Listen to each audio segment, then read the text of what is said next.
この棒を、見ててね、タイヤ。こうやって回すと、タイヤほら、こうやって動くの。わかる？内側に来たでしょ？これをこう反対に、こう回していくと、外側に来たでしょ？ね、こういう風になって。これでトーアウト。こっちに回していくと、トーインになります。キクシンチャンネル、始まるよ。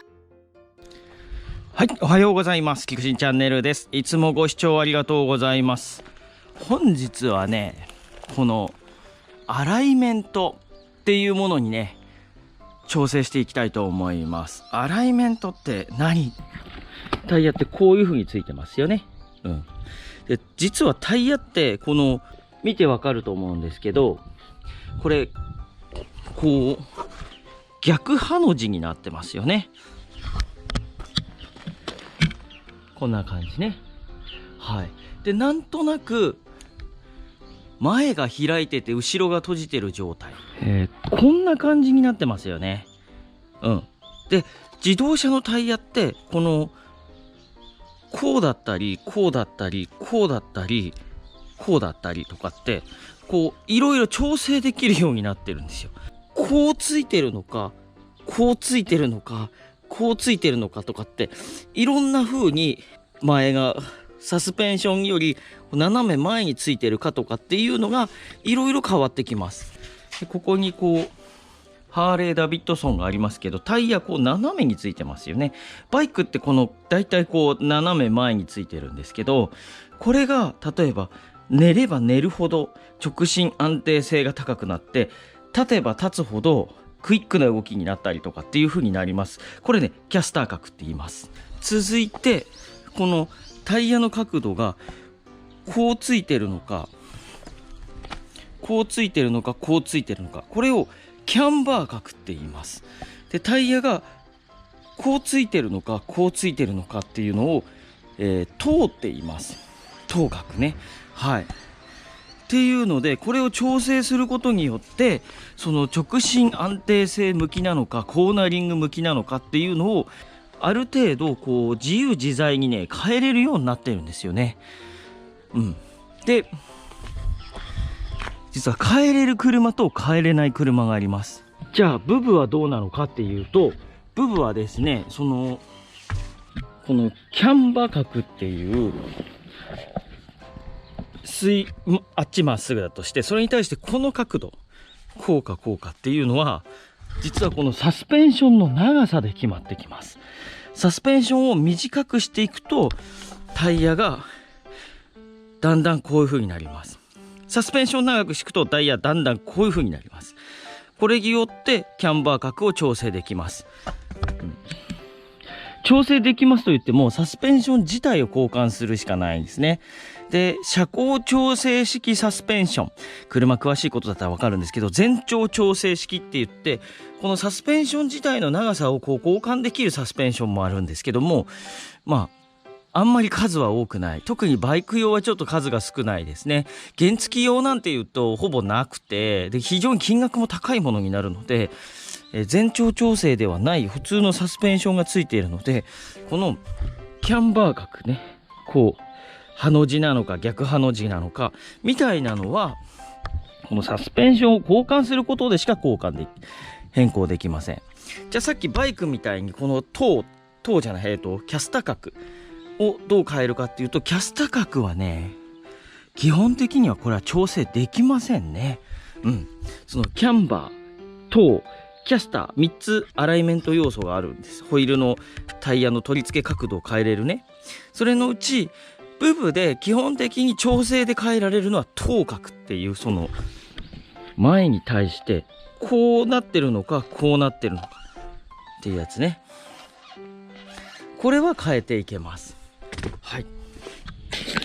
で、その、等角を調整するのがこのタイロットっていう部品ですね。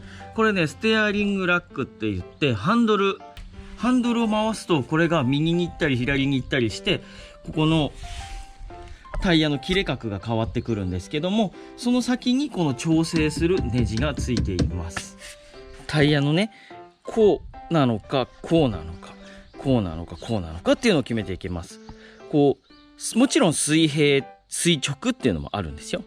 一般的にはね垂直に非常に近いのが多いんですが、少しねこうなってたりこうなってたりします。はい。そうするとね、実は例えばこういう風になってたとしましょう。このタイヤって内側に行こうとしますよね。こっちのタイヤも内側に行こうとしますよね。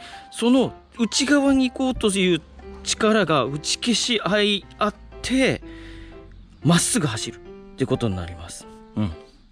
ね、そういうことです。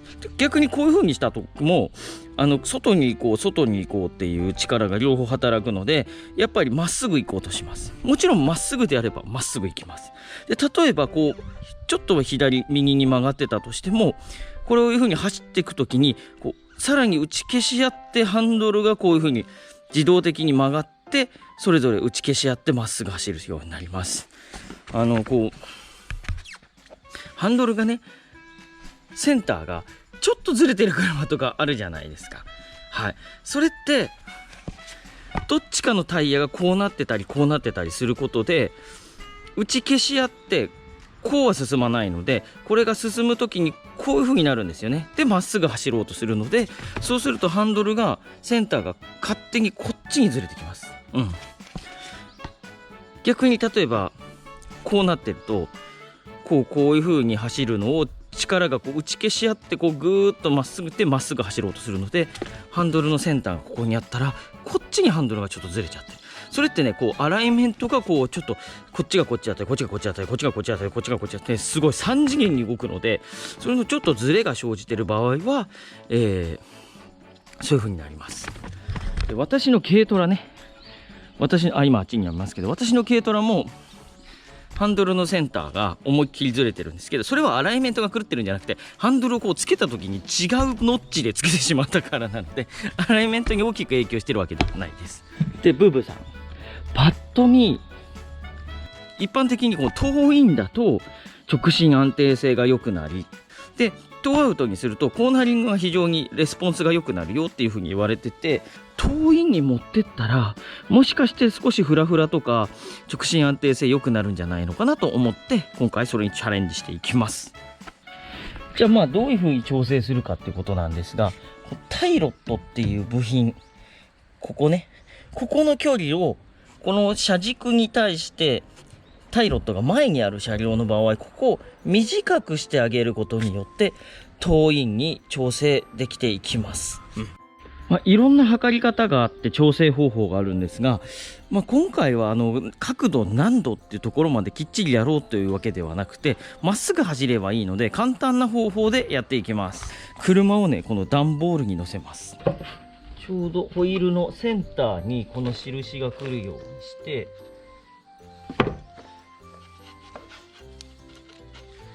ちょうどこの20センチ20センチのところに印をつけます。センターがここで20センチセンター、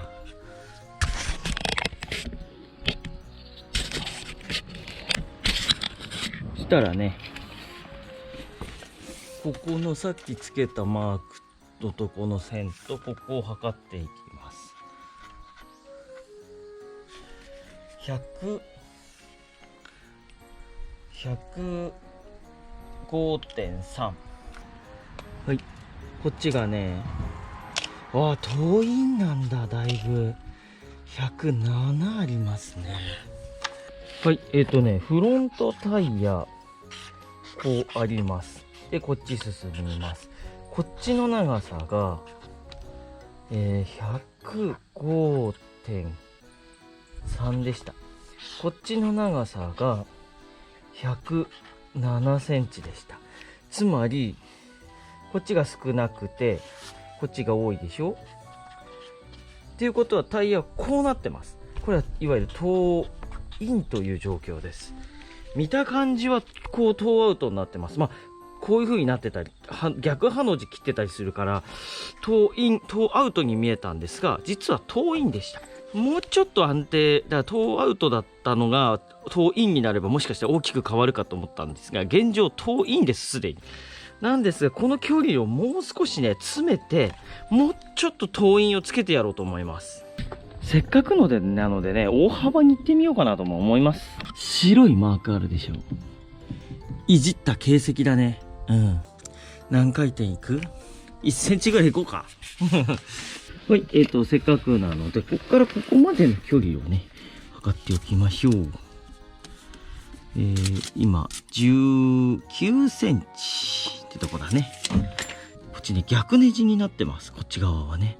こっちは正ネジ。こっちは逆ネジになってるので、この棒を、見ててね、タイヤ。こうやって回すと、タイヤほら、こうやって動くの。わかる？内側に来たでしょ。これをこう反対にこう回していくと、外側に来たでしょ。ね、こういう風になって。これでトーアウト。こっちに回していくと、トーインになります。さっき19だったんで、ちょっとトーイン、思いっきりトーインつけていこうか。このぐらいとかにして、何センチ ?18 まで持っていこう。1センチ。相当だよ。相当だよ。これ超遠いんだからね。ちょっと行き過ぎた。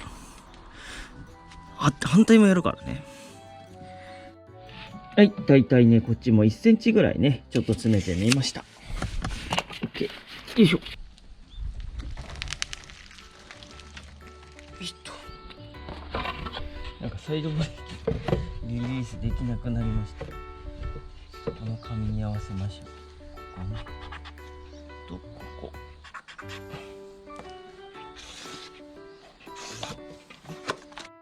よいしょ。ここの長さが102、違う、110ですね。105の107だったのが102の110にトーインになりました。これで理論上は少し直進安定性が増す予定なので、これでテストしてみたいと思います。はい、トーイン調整が終了したので、ちょっとテスト走行してみたいと思います。エンジンかかるかな。今朝ね、12度でした。寒い。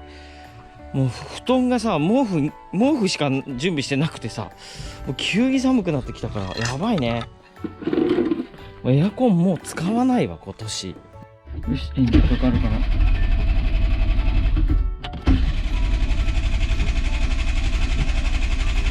やっぱかかんないわ。そう、みんなからチョークのねラインちょっと工夫した方がいいよっていうことだったので、よいしょ、チョーク引っ張って、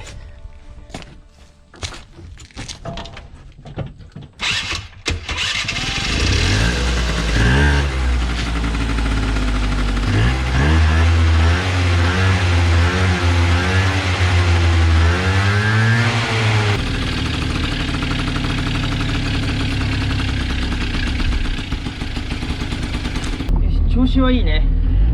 しっかりこう寒くなったからチョークを効かないとかけられないあたりはうまくいってるという証拠です。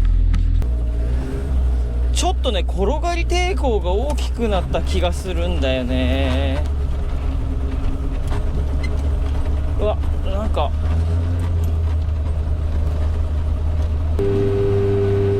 でハンドル曲がったでしょ。ハンドルがね、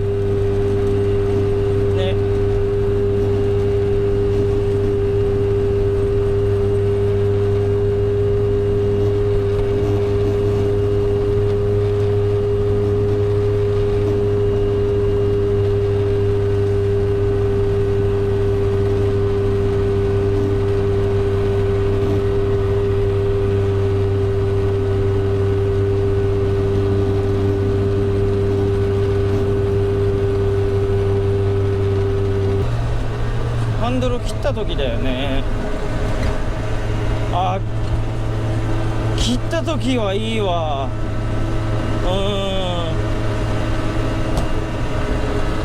切った時はいいね。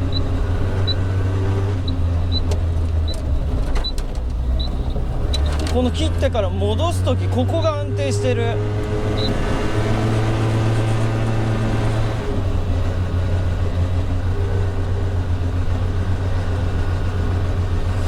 だちょっとちょっとシビアになりすぎた気もするな。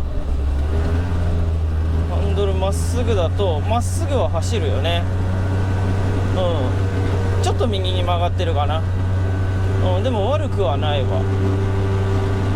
ちょっとやっぱここの感じがちょっと緩いんだね。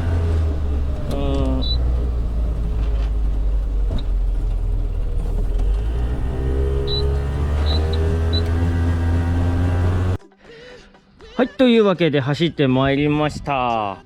予想通りですね、コーナリングの後の直進性っていうのは、直進性すごくアップしてて、コーナリング、カーブの後とかの車のピタッと戻りは非常に良くなりましたね。ただ、やっぱかなり、塔をね、塔印をつけたので、転がり抵抗がすごくなってですね、打ち消し合いすぎて、坂道を登らなくなってしまったので、これはこれでダメだなと思っています。サスペンションってこの塔とかキャンバーとかキャスターとか3次元に動いてるんで、今後例えばフロントのサスペンションも変えていくたんびにアライメントを取ってね、最善のところを持っていきたいなとは思います。ちょっとね、前回よりにちょっと後で戻しておきたいと思います。でやっぱ気になったのが、やっぱこのハンドルがこのぐらい遊びがあるのね、タイヤが動いてない状態でこのハンドルの遊びの中で車が動くっていうか、ハンドルを固定しててもハンドルの遊びが大きいので、その中で動いちゃうんだよね、多分ね。輪立ちとかに取られて、ステアリングが実際車の方がね、だからハンドルとタイヤの遊びがなくなれば、もう少しこの車をハンドルでぎっちり安定させることができるのかなと思う。今ハンドルを押さえててもちょっとその遊びの中で右に行ったり左に行ったりっていうのが怖いなっていうのがあるので、そこちょっとね見ていければいいかなと。根本的にただ改善できることなのかどうかがちょっと不明なので、そこら辺ちょっと今後の課題としてやっていきたいと思います。駆動系の部品も頼んであるので、そのうちちょっとやっていきたいと思いますし、そろそろね内装もねちょっとハンドル外してみたんですけど、くるくるハンドルね、ちょっと内装の剥がしとかもね入っていければいいかなと思っております。はい、皆さんの参考になれば幸いです。引き続きやっていきます。ご視聴よろしくお願いいたします。